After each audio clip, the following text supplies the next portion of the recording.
Welcome back to Decked Out. It is May, and that means it's time for the 5th video in our Commander Mana Value series. We're joined by Maldhound and Zmain character. Every player in today's game is going to be playing a 5 mana value commander. And as always, thank you to our sponsors, Tales of Adventure, Moxfield, and Ultimate Guard, and today's featured sponsor, Boot.dev. But more on all of them later in the video.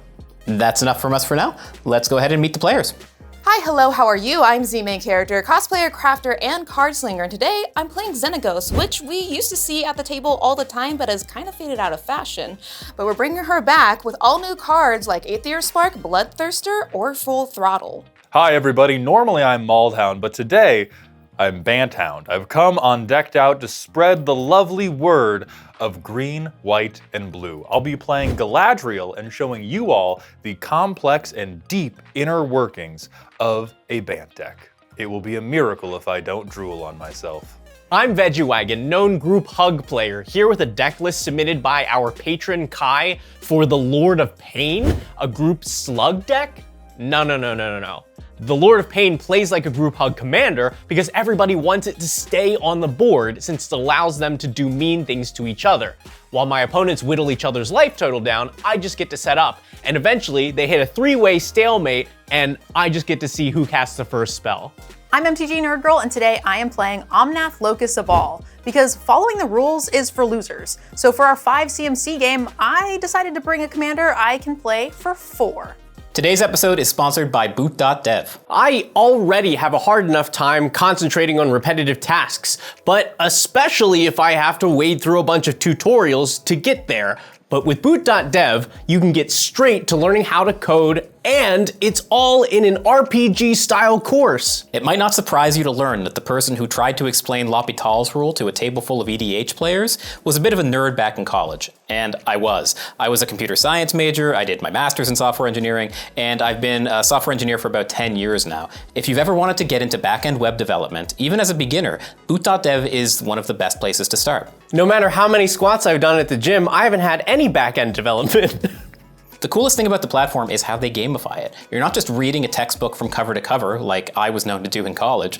You're actually entering code in a web page as you go, executing it, and seeing in real time what the changes you're making are doing. You gain points for completing exercises, complete daily streaks, and even participate in bi-monthly raids where everyone teams up to take on huge monsters. But even if backends aren't your thing, they have a bunch of other courses as well. Things like memory management in C, learning to use the Linux terminal, anything that you've ever wanted to learn as a computer nerd, they have ready for you. No matter who you are, I truly believe that learning to code is one of the best things you can do for yourself. If you're looking for a job, high-paying jobs in the tech field are everywhere. Or if you're just trying to learn something new, learning to code teaches you to look at problems in new ways and figure things out in your head. It teaches problem-solving skills that might have gotten rusty as you've sat at the commander table waiting for Veggie to finish his turn. Yeah, so go to boot.dev and try out these courses for free, and then use our code DeckedOutEDH to get 25% off of your entire first year if you choose the annual plan. All right, I think it's about time to give us the boot, though. Let's head back to the game. What's that all about? Welcome to the table. Let's see who goes first. 1. I talked a lot of shit. 2. 12. What's up? I will play a forest, and I will tap that forest for Avacyn's Pilgrim, and I will pass. All right. Castle Garenbrig, which comes in tapped because I don't control a forest. I can tap it for green or pay 4 to tap it and add 6 green and spend this mana only to cast creature spells or activate abilities of creatures. I'm gonna play Temple Garden, tapped, and pass the turn. I'm gonna play Wooded Foothills and pay life and find a land. I'm gonna find a Smoldering Marsh, which enters tapped, and pass. That's never a good sign. I expect at least one comment in YouTube talking about how ramp is fair and going first is fair. I'm gonna play Exotic Orchard. I'm gonna tap this for white, and I'm gonna play Adeline Resplendent Cathar, a Asterix 4 with Vigilance. Their power is equal to the number of creatures I control, which is currently 2, but whenever I attack for each opponent, I will make a 1/1 swinging at them. I'll pass. Frankly, I'm a little confused. I played Adeline, which is a very normal card, and It doesn't seem like anybody else played their turn 2 board generator. Yeah, NerdGirl, you know that signature move where you remove something on turn 2? We could probably use that. I don't have that. All right, I'm just gonna go play a mountain. I'm gonna tap green and red to play Goblin and Narcomancer. Each spell you cast that's green or red costs 1 less to cast. It's a little 2/2. Pass. I will just play Godless Shrine and pass. I'm gonna play mountain. I'm gonna pay 2 for Rakdos Signet. Easy turn. Pass. I'm going to play a land for turn. And with my mana 3, I will tap them all and I will play Caretaker's Talent. Oh, God. A massive, a not cool card. This is not all right. Standard relevant, actually. So this is a class enchantment. The first level, whenever 1 or more tokens you control enter, I draw a card, but this only triggers once each turn. I can level it up to do more stuff later, but right now I'm gonna move to combat and I'm going to swing Adeline at Zmain character. And I'm going to swing Avacyn's Pilgrim at Veggie, just to let him know it's coming. And then when I attack, Adeline will make an additional 1/1 coming at each of you.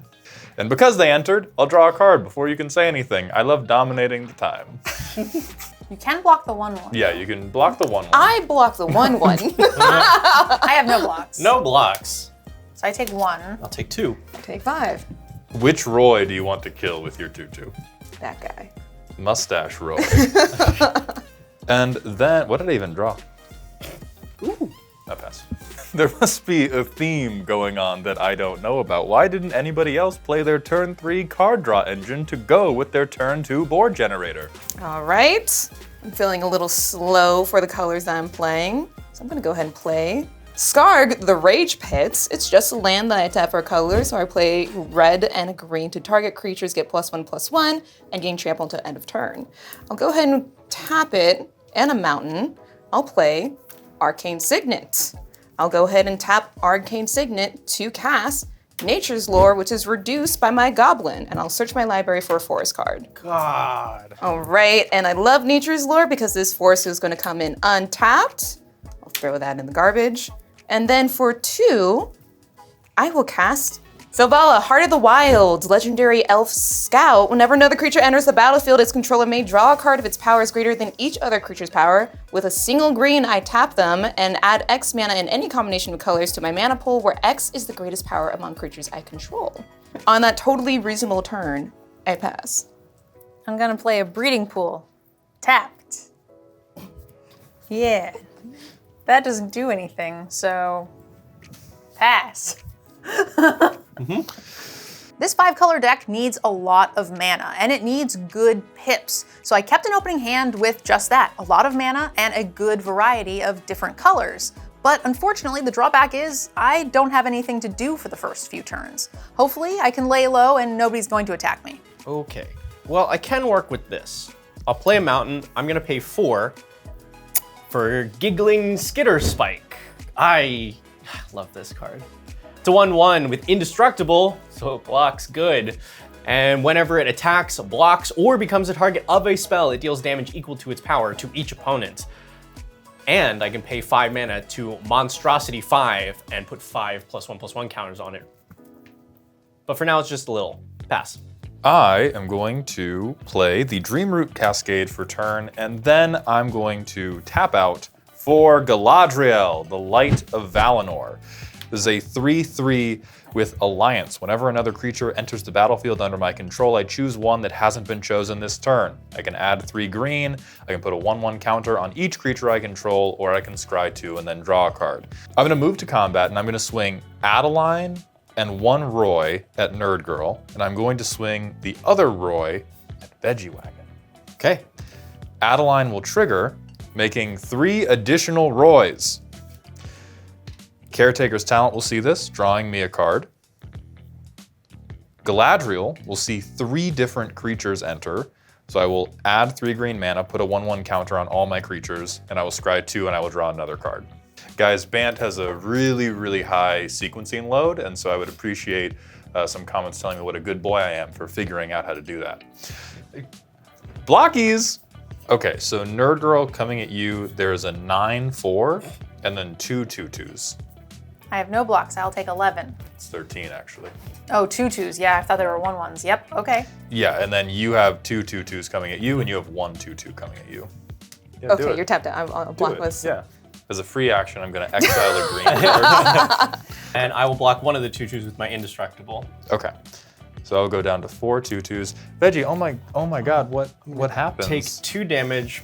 Yeah, since I've blocked with the skitter spike, also all of my opponents take A damage. Take 3. Nerdgirl, you know that signature turn 3 removal? That that would be great right now. Turn 3 farewell.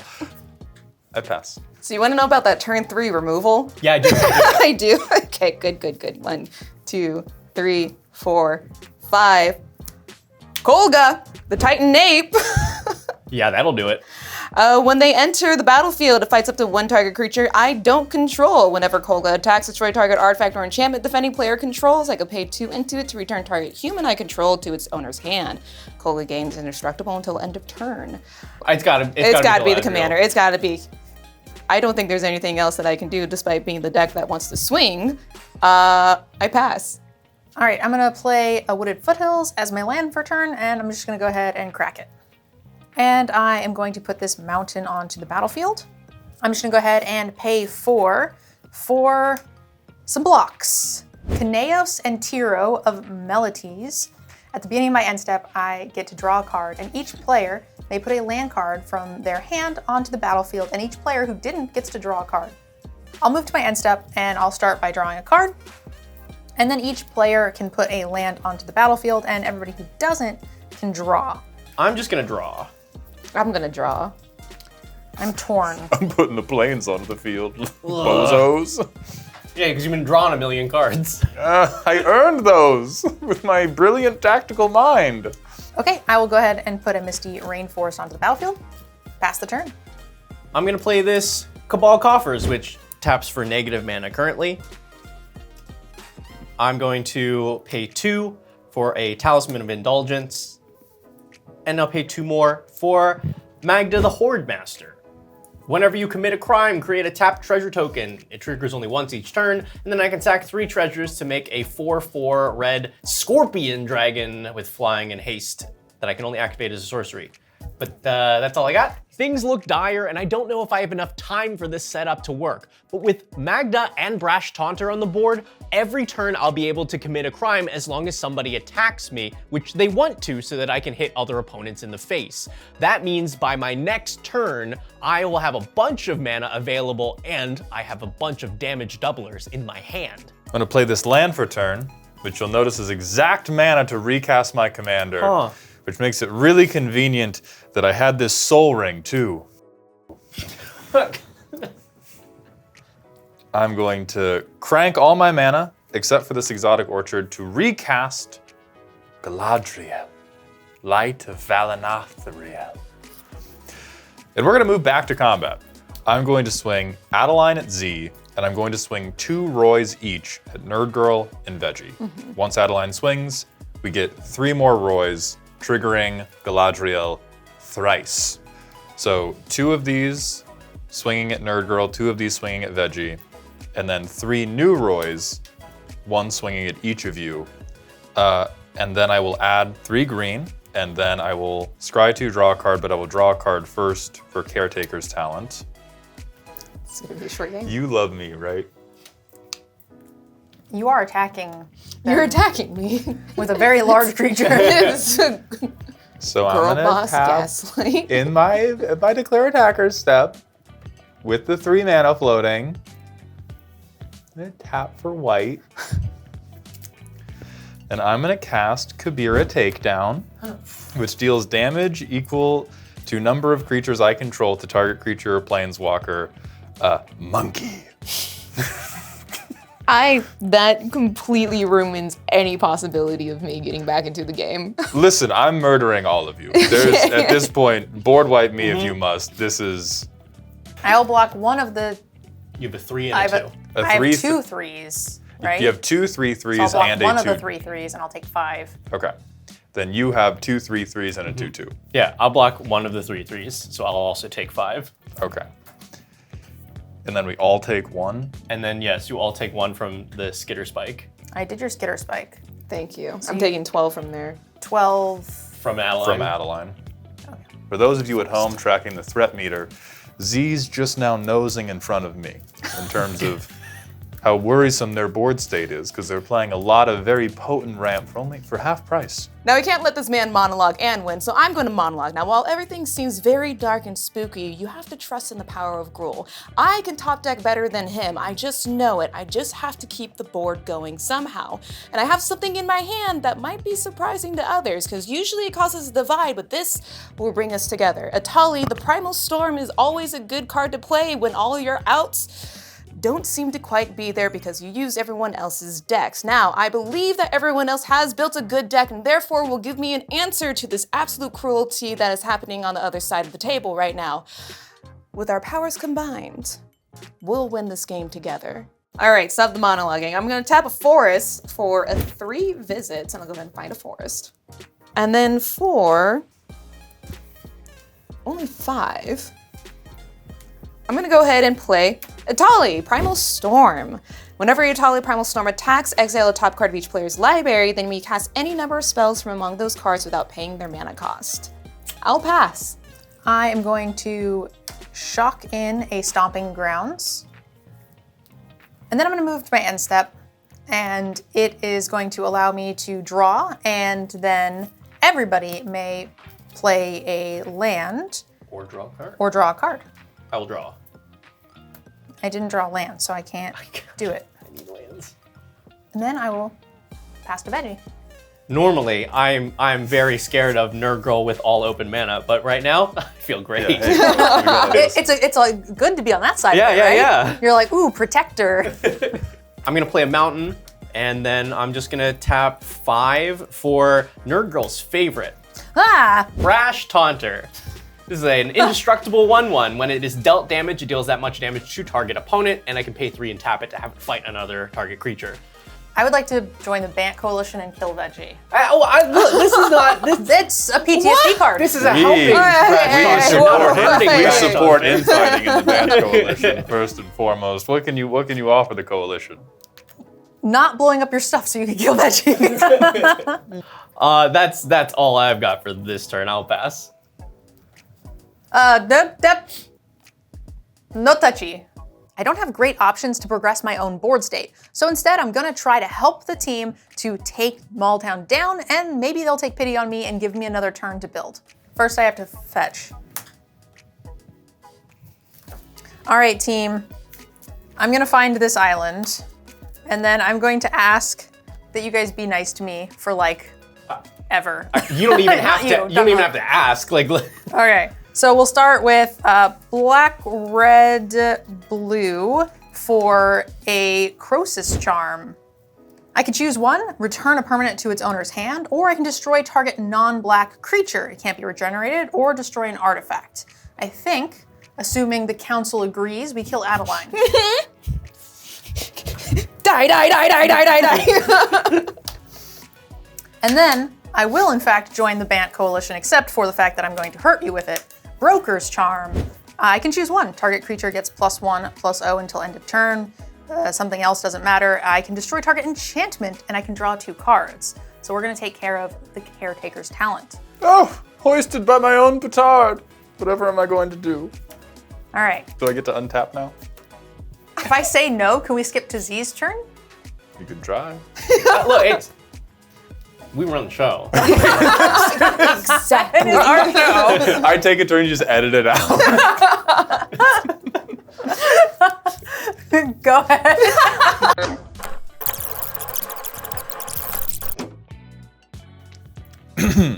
First, I will tap 4 mana.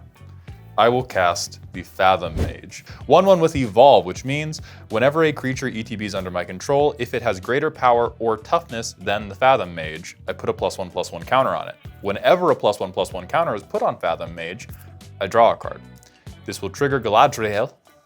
I will scry 2 and draw a card. I will put one of these to bottom. I will draw the other. I will interrupt my Mastermind turn to pay 2 life to shock in a Temple Garden. My life total is looking pretty low. Surprising. Next, I will tap 2 more mana for the Generous Pup. This is a 2/2 with Vigilance, and whenever one or more +1/+1 counters are placed on Generous Pup, I put a +1/+1 counter on each other creature I control, but that only triggers once a turn. Now Fathom Mage will see a bigger creature entering, and I will get to put a 1/1 counter on it from Evolve, which will allow me to draw a card. So I get to draw a card. Yeah, okay. And I'm going to float 3 mana with Galadriel's Alliance ability. I'm going to use 2 of that 3 mana to cast, wait for it, the Basking Broodscale, a 2/2 with Devoid. For 1 and a green, I can adapt 1, which is to put a counter on it if it doesn't have any counters. Whenever 1 or more +1/+1 counters are put on Basking Broodscale, you may create a 0/1 colorless Eldrazi spawn creature token to sacrifice this creature, add a colorless.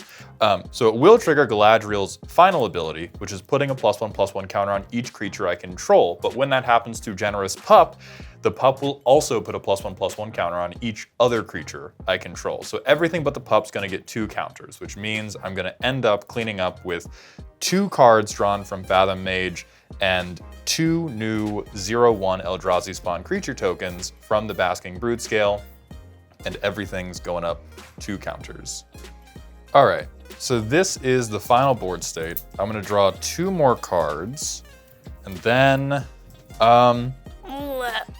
I do think it would be, in NerdGirl's soon-to-be memory, it would be irresponsible to leave this much damage just on the table.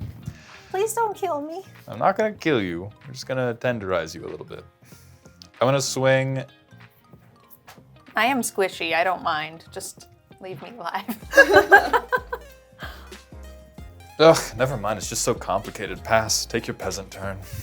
At this point, a lesser man might lock in or swing for lethal, but I don't have a clean kill on everybody, and I think the only thing that goes wrong for me at this point is I get farewelled by NerdGirl or something, and if that happens, I want more players in the game to bounce threat off of. So I'm just gonna wait, because me and this Elspeth, that's not actually in my hand, are gonna end the game next turn. Listen, I'm going to need to swing. And I don't care if it swings through. I have a 2/8. Okay, perfect. Excellent. Are you in? I'm in for whatever at this point. This is also I indestructible, have right? 2 indestructible blockers, and one of them gets to hit him for 1 every time you. Perfect, because the Tallies are only hope. Yes. I hate to say it. I'm gonna play Anzrag, the Quake Mole. Whenever answering the Quake Mole becomes blocked, untap each creature you control. After this combat phase, there's an additional combat phase. Do I get a swallow trigger? 8. Oh, you might, hold on. You do! Ah! I draw a card. Dang. I'm gonna pay green, tap Zavala, float 8, 4 of each. And I'm going to use. What's happening? Why does everybody have so much mana? Okay, yeah. I'm gonna use 4 of those to play Xenagos, God of Rebels, indestructible as long as your devotion to red and green is less than 7. Xenagos isn't a creature. At the beginning of combat on my turn, another target creature I control gains haste and gets +X/+X until end of turn, where X is that creature's power. Yeah, I think everyone dies instantly if Anzrag's allowed to have that big a butt. So I'm going to tap 4 for Mystic Snake, which is a creature with flash. When it comes into play, counter target spell. Aww. You're good. I'm gonna trigger Galadriel. I'm gonna choose to float 3 green. I'm gonna spend 2 of that green, and I'm going to cast Verdant Command, which is an instant. It says choose 2. Target player creates 2 tapped 1/1s. Counter target loyalty ability of a planeswalker, exile target card from a graveyard, or target player gains 3 life. I'm going to choose that I create 2 1/1s, and I gain 3 life. So the squirrels enter. Galadriel trigger. Oh God. I'm still floating 1 green. I'm going to put a 1/1 counter on everything I control. Generous Pup will see that happen. You thought you stopped the monologue! I don't think we can do anything. But the monologue I can't do had only begun! 2 counters are gonna go on everything. I will draw 2 cards. I will make 2 additional Eldrazi spawn, and these are going to make a really annoying ladder of each one having 1 less counter than the one before it. The Roys continue to hunger, but I will begin updating the easy stuff first. I will also get to scry 2 and draw a card, so it'll be 3 cards total. Ugh, I'm still cooked, regrettably. Do your business. Okay, your hubris means nothing. I will still cast Xenagos using the 4 floating mana and 2 that I have. Any responses? Let the Gruul player have fun. I That's would what I like to thought. respond by reminding you that we were friends. So I'm gonna swing Anzrag at you. I'm counting on you to deal the damage to his face. Oh, okay, yeah, no problem. Excellent. And I'll swing a Tali at you so that they could just bounce off on one another. So then we'll go to combat. Now that everything is agreed, Xenagos will go ahead and trigger, and we'll give Anzrag haste as well as double its power. I'll swing Anzrag over at Veggie and Atali over at NerdGirl. All right. Atali triggers. Atali triggers. Everybody flip the top card of your library. Lands from us, so nothing. Nothing there. So, Emergent Woodworm. Backup 3. Whenever this creature attacks, look at the top X cards of your library where X is its power. You may put a permanent card with mana value X or less from among them onto the battlefield. Put the rest on the bottom of your library in a random order. I will most certainly cast that. No Savala trigger. And then Aragorn, Company Leader. Whenever the ring tempts you, if you choose a creature other than Aragorn, Company Leader, as your ring bearer, put your choice of a counter from among First Strike, Vigilance, Death Touch, and Lifelink on Aragorn. Whenever you put 1 or more counters on Aragorn, put 1 of each of those kinds of counters on up to 1 other target creature. So with backup 3, I get to put 3 counters on the creature that I choose and give Emergent Woodworm's ability to that creature. That's definitely going on Azrag, Yeah. for sure. So we're gonna put 3. We're gonna put 3 counters on him. That's a 19 powered mole. Oh, delicious. Where's the 3? Hello? I will show Atali my booty. My big 8-powered booty. So hear me out. As an official member of the band coalition, right? I'm cooked, I get that. Yep. I'm not gonna hold grudges about that. Okay. You do have an opportunity to kill NerdGirl first with Brash Taunter. Oh. You do have a distinct. Listen, if we're gonna throw the game to Z, because that's what's happening. If we're gonna throw No the one's game throwing. to my lovely partner, which I totally get. I'm a bastard, right? Yep. We could make it a little bit worse for NerdGirl on the way out, couldn't we? Couldn't we? I'm dead either way. The only thing that will stop me from taking your deal is because I know if I add this additional mass trauma on top of NerdGirl's previous Brash Taunter trauma, and I ingrain myself into that trauma, I will never win another game of Commander in my life. Okay, but hear me out then. Uh-huh. You could shoot Z. I'm your only hope. Well, also, he just loses to you. So it's really just, hey, who do you want to give the win to? Hey, you're gonna let the monologue man win? As a fellow monologue man, I think you understand where I'm coming from. monologue. man. I've never felt more conflicted in my As life. a fellow monologuer. Yeah! I understand. I wish I didn't. I wish I could be mad now. So the beauty of this is I get to make this decision like at least 2 more times. Yes. Okay, we're gonna do it all over again, except this time, I'm gonna go ahead and have Xenagos trigger onto Emergent Woodworm, giving it +4/+4, and more cards for me to touch. So, Anzrag is coming at you, as well as the Emergent Worm, Great. and Atali is coming back at you. Me? Yeah. We have an Atali and 2 woodworms. What do you want first? Let's do Atali first. Land. That's funny. Oh, that does get rid of it. Yes! But that means You lose! Now, you might be wondering why I cheered when Massacre Worm got flipped on table, and that's because I know I can't trust Veggie the moment that I swing once again. This could kill me as much as it kills the rest of the table on a simple whim. So this is gonna help me possibly secure it because I have something else in my hand that's gonna get me another combat. This is a gamble, but I am gonna cast Massacre Worm. Yeah. Whoa. Yeah, because I don't know how long our deal is gonna keep going, and I have a little something else that I can do. I was definitely gonna kill you. I knew it! I knew it! You couldn't quite kill Z though, right? Not on the next one I could. So yeah, you get that. I'm gonna lose 6. I lose 2. And now I have no blocker for the 6. How did you cast this? I will cast that after Massacre Worm and still get two soldiers. You have all the soldiers? Oh yeah. Here's a Roy. Roy. And I get 2 Roy. All right. I have no blocks for the 6. But now you get to look at 1 billion cards. I get to touch cards, so I'll do the first trigger, which is 19. Uh-huh. Oh my god, okay, so let's see here.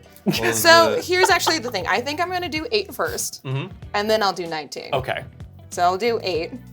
I said you couldn't win this one! I'm gonna play Garruk's Uprising. When Garruk's Uprising enters the battlefield, if you control a creature with power 4 or greater, draw a card.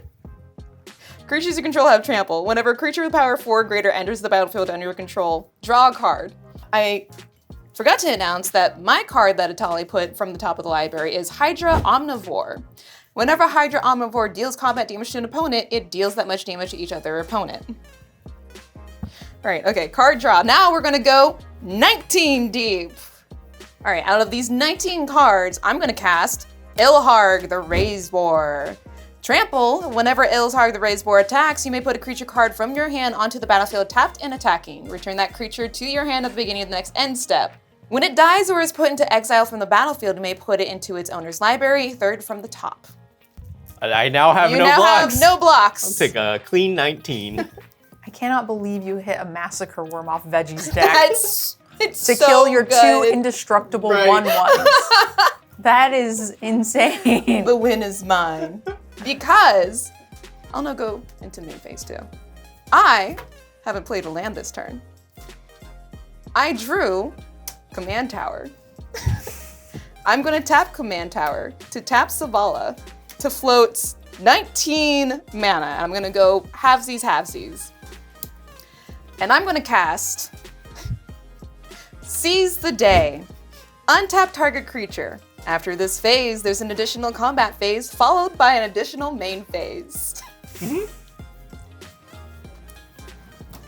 Good game. Well done. Yes. So you're sending them all at Mald. Yes. And then we said we were friends, so you're gonna let the turn. Oh yeah, go ahead and untap. Oh, say no blocks. Help us out. Help us out. Just die. If you don't block, then I there's block no. with a 2/3. I'll draw No! and then die. We spite orchestrated an infinite, and we think I'm not spite blocking. I'm fucking blocking. I am putting 1 Roy in front of the mole. The camera's like, yeah, y'all are done. Make sure in the comments to compliment how well that Maud has handled this load. Yeah, that's fine. Yep. I walked into that one. I love a player that talks big because it makes it that much more fun for me when I win. The bigger that they talk, the harder they fall. Don't forget our feature sponsor for the episode was Boot.dev, the best place to learn back-end web development without getting too bored. And you can just go to boot.dev and try these courses for free. Completely for free. But then when you decide to sign up for a course, whether it's a month or an entire year, use our code DECKEDOUTEDH to get 25% off of that. And to let them know that we sent you there. Hold on! Just edit that in at the start of every turn. Listen, we can debate all day about who got murdered by an angry mole, but I'm Bant. We don't measure our games in wins. We measure our games by how much time we got to force other people watch us take turns. And in that sense, this was an absolute victory.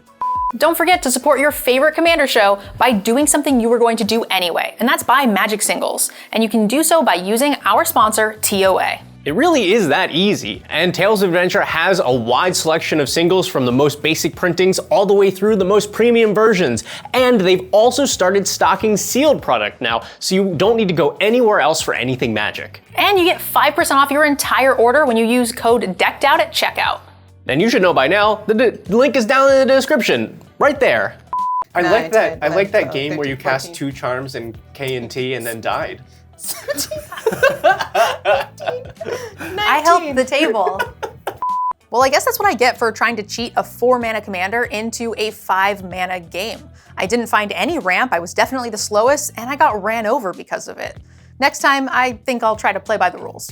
If you're building decks and you're not using Moxfield, then I feel bad for you. It just is the best tool for organizing, customizing, and collaborating on all of your decks. In fact, it's the only way that our team can keep up with building sometimes over 20 decks per month.